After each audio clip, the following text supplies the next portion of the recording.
Hey everyone, welcome back to the Movie Studio, and today I'm here to give my full review over Riverdale Season 5, Episode 1, titled Chapter 77, Climax. Before I get into it, I just want to say a couple quick things. First of all, if you can please subscribe to my channel down below, I really appreciate it because I'm trying to reach a goal of hitting, still haven't exactly said it yet, but I'm trying to reach a goal of hitting 250 subscribers before the end of February.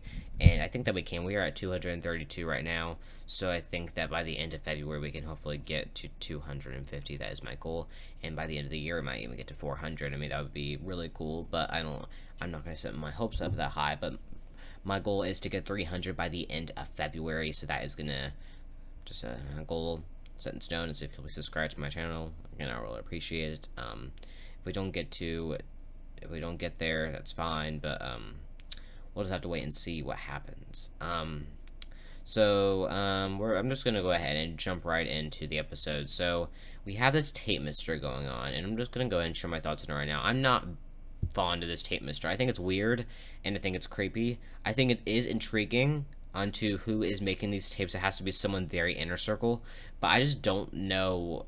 Like, it's not about like the creepiness itself. It's like this mystery to me, it's just boring. I mean, it's decent enough. Like, I think it's better than the Gargoyle King, but I preferred every other mystery over this besides the Gargoyle King. This mystery is just plain weird to me, and I'm glad it's going to be wrapped up next episode. I'm glad they're not dragging out for the whole season, because that'll be not good. So next episode, this will be wrapped up. I mean, as far as who I think it might be, I think it's going to be Charles and Chick. I think they have something to do with it, or Jellybean. But kind of going through it, pretty much Mr. Honey is not dead. And pretty much they're going to go back to Blue Velvet Video to do some more research, but they can't go in because they've already recognized them.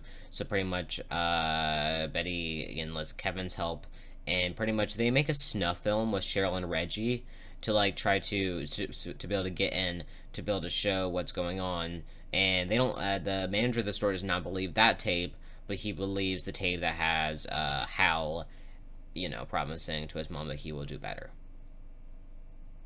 So, yeah, I don't know what I think about this. I mean, I think the Black Hood's almost re-entering the story a little bit. Maybe next episode we might even get a little bit more to that. I mean, why introduce him? It seems like there's just something a little bit more with that storyline, but we'll just have to wait and see about that. Pretty much, they do go to this, like, this rave party that's pretty intense. They're pretty much trying to find the filmmaker, and they're showing all of these tapes in different rooms, and they spy someone with an owl mask filming them in the corner. So that's obviously the auteur. That's the name they're using it now. I thought it was the voyeur, but now it's the auteur, so that's gonna be like the official name, which is a weird name. I mean, just calling it that. But pretty much the owl mask is gone, and I think by the end of the episode, the David guy is now on the run. So I don't think he's the auteur, though. I think he has something to do with it. Maybe we're just gonna wait and see until next episode to find out who's really behind it. But Archie gets a tape on his doorstep at the end of the episode, and that'll be interesting to see what happens there. But next storyline I'll talk about is Archie is going to be participating in an expedition match against K.O. Kelly, and Veronica is persuading him, you know, to focus on his future, and she finds the Carry the Torch music, and he tells her, you know, there's nothing, and that song sucks. And then K.O. Kelly is brought in, and him and Archie are going to fight, and then Veronica sings Carry the Torch, the song that Archie wrote for Betty, at like this like Le Bon Nuit thing, and there's tension there. I think that Archie and Betty definitely still have feelings for each other, and I think they're gonna have to confront them either next episode based on the promo, or the episode after. It's gonna wait and see when that's gonna be. So that's what is going on there. Pretty much Archie loses the match, so now he's kind of in a bad mood because now he's not there. You know, he can't be there, and to the Naval Academy, and he comes clean to Veronica about his kiss with Betty at prom, and they end up breaking up. So Archie and Veronica have broken up for now. I think after the time jump they might rekindle something, but I would more be interested in having Betty and Archie finally get together than a reconciliation between Archie and Veronica after the time jump. And I think they're going to get together. I think Archie and Betty are going to get together sometime in the 5th season. I think it might start out with Archie having feelings for Veronica still. I think that he'll move past that. And I think him and Betty will grow closer.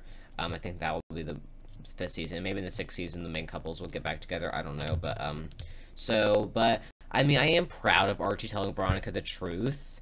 I mean, I'm not sure when Betty will tell Jughead the truth. I want to talk about that for a second. Because I think that Jughead won't find out from Betty, which is disappointing. I mean, maybe...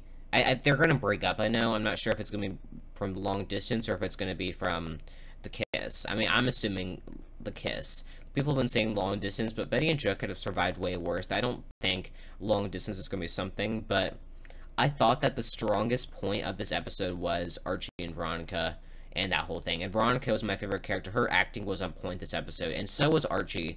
I mean, he didn't seem, like, sorry for kissing Betty, because I don't think he is sorry. I think he still has major feelings for her, but I am glad he told her. I think it was one of the most mature things that Archie has done on the show, and I think he almost wanted to get a breakup so he can get with Betty, but he got a breakup. He got one, but it's just so much more complicated than that, because Betty still has to tell Jughead about the kiss. I don't know when that's going to happen, but, next episode, we're going to get something, I know, but, Cheryl and Tony. This plot line was good, probably my favorite out of the three, and, well, not my favorite, I mean, I liked it, good enough. Pretty much, Tony's family is still upset with her dating Cheryl, which I don't know why this is coming in play now. It's kind of random, but, you know, they don't want her dating a Blossom, so she has to choose her family or Cheryl. And it's because the Blossoms were so mean to the Topazes, like, over land and, like, business and stuff from the past. That is why they're so hesitant to Tony dating Cheryl. So, but Tony does pick Cheryl, but I'm not sure if they officially broke up by the end of the episode. I don't think you can confirm it that. I just think that they don't need distance. I don't think any of that Tony thing needs to figure things out more. And I think that in the next couple of episodes, we'll see her having to choose more between Cheryl and her family. It'll just be interesting to see what happens. I don't think it was an official breakup, though. I think there still has a lot of things to talk over, and I was kind of disappointed. I don't think they've broken up. I think Cheryl thinks they broke up based on what happened, but as far as my overall thoughts for the episode, I give it a solid A. It was pretty good. It was... I think I might have had a little bit higher expectations for it, but I think they did a good job. The tape thing is still a little bit weird to me, but the Cheryl and Tony and Archie and Veronica plot lines were good to me. I didn't care for the fight. I think I only cared for, surprisingly, the couple storylines this episode, and I think it'll be interesting to see how this relationship drama and graduation and the mystery comes into play into the next 2 episodes, so that's kind of all I have to say about it. But anyways, I want to thank everyone for watching my studio, and like, comment, subscribe, and turn on your post notifications to this video. Thanks everyone for watching, and bye.